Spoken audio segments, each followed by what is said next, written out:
জনজাতি সমাজের আর্থিক ও সামাজিক উন্নয়নে সমাজপতিদের সঙ্গে শনিবার রাজ্য অতিথিশালায় অনুষ্ঠিত হয় চিন্তন বৈঠক। এই বৈঠকের পৌরোহিত্য করেন মুখ্যমন্ত্রী বিপ্লব কুমার দেব। উপস্থিত ছিলেন উপমুখ্যমন্ত্রী জিষ্ণু দেববর্মন, সাংসদ রেবতী ত্রিপুরা, বিধায়ক রামপদ জমাতিয়া, মন্ত্রী শান্তনা চাকমা সহ অন্যান্যরা।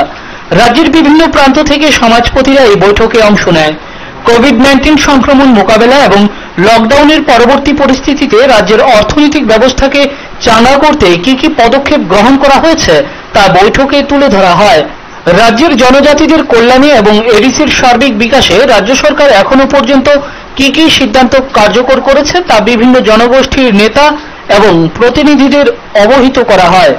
জনজাতিদের উন্নয়নে ভবিষ্যতে আরো কি কি পদক্ষেপ ও ব্যবস্থা গ্রহণ করা হবে সে বিষয়ে জানানো হয়। একই সঙ্গে নেওয়া হয় পরামর্শ।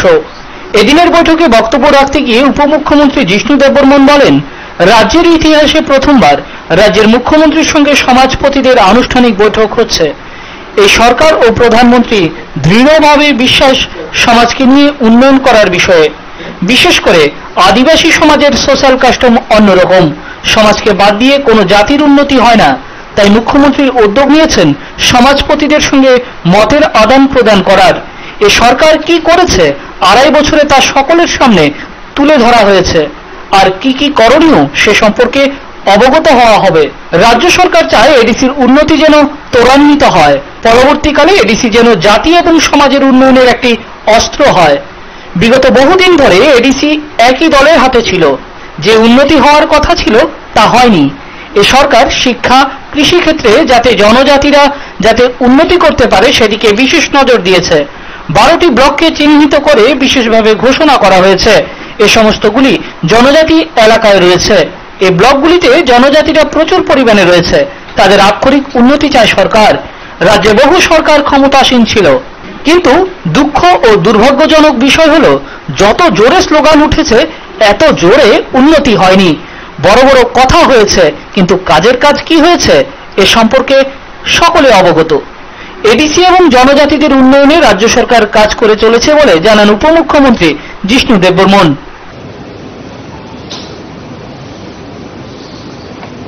ত্রিপুরা সমাজ থেকেও কাস্টমারের লওয়ার কথাই উঠিয়েছেন আপনি, আর বাকি আপনার কিছু মেমোরেন্ডামে দেওয়া আছে। আপনি বলেছেন যে বিভিন্ন কর্পোরেশনের মধ্যে, বিশেষ করে এসটি কর্পোরেশন, তো সমস্ত এসটিদের প্রতিনিধি যাতে রিফ্লেক্ট হয় থাকে তাতে ভালো। তার মধ্যে কি কি করা যেতে পারে তার কমিটি অলরেডি বানিয়ে নেওয়া হয়েছে। এর মধ্যে কি কি করা যেতে পারে ট্রাইবাল হেলথ মিনিস্টারকে বলবো মেম্বার কমিটির মধ্যে, যেটা আপনারা বলেছেন যে মেম্বার তো আর 19টি মূল ট্রাইবাল 19 জন তো মেম্বার করা যায় না। তার মধ্যে যতটা কি করা যেতে পারে যে প্রস্তাবটা যখন এসেছেন আমি নিশ্চিত ট্রাইবাল হেলথ মিনিস্টারের সঙ্গে বিষয়ে আলোচনা করবো। ডুম্বুরের বিষয়ে আপনি তুলেছেন যে ডুম্বুরে মন্দিরের সাইডে যেতে যদি একটা ওয়াল তুলে দেওয়া যেতে পারে তো তাহলে অ্যাক্সিডেন্ট হওয়ার সম্ভাবনা কম থাকে। কারণ এই ধরনের ইনসিডেন্ট সেখানে ঘটেছে, গাড়ি রেখেছে, গাড়ি সিধে গিয়ে নিচে পড়েছে, তো তার একমাত্র ছেলেকে আহত হয়েছে।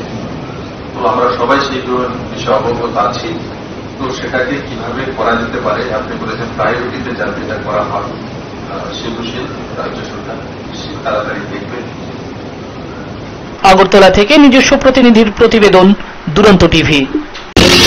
অমরপুর মহকুমা কারাগারে বন্দী থাকা অবস্থায় রহস্যজনকভাবে মৃত্যু হওয়া সাজাইউ মগের বাড়িতে গেলেন বিরোধী দলনেতা মানিক সরকার। অস্বাভাবিক মৃত্যুর ঘটনার পেছনে পুলিশ ও জেল কর্তৃপক্ষ যারাই দায়ী তাদের বিরুদ্ধে প্রয়োজনীয় ব্যবস্থা গ্রহণের দাবি জানান বিরোধী দলনেতা মানিক সরকার। অমরপুর মহকুমা কারাগারে বন্দী থাকা অবস্থায়